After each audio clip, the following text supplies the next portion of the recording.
திமுகவினுடைய பொறுப்பாளர் 2 வயசு குழந்தையை சீரழிக்கிறார், கொலை பண்றார். திமுக மன்னிப்பு கேட்டுச்சா சார்? இந்த துப்பாக்கி சூடுக்கு அவ்வளவு பேசுனீங்க தூத்துக்குடியில, அந்த காவல் நிலையத்துல நடந்த அப்பா மகன் மரணத்திற்கு நீங்க அவ்வளவு பேசுனீங்க.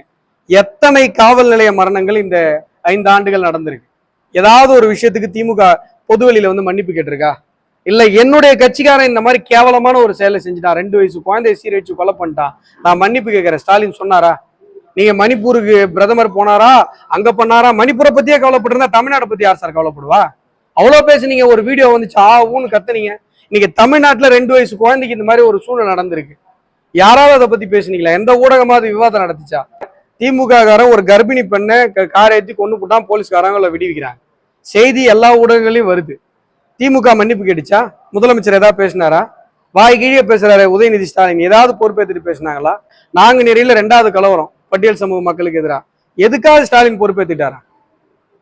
இதுதான் திமுகவினுடைய நிலைமை. இவங்க வந்து செவ்வாய் கிரகத்துல இருக்கிற மாதிரி, ஏதோ பேரலல் யூனிவர்ஸ்ல இருக்கிற மாதிரி இவ்வளவு கொடுமை நடந்துட்டு இருக்கும் தமிழ்நாட்டுல.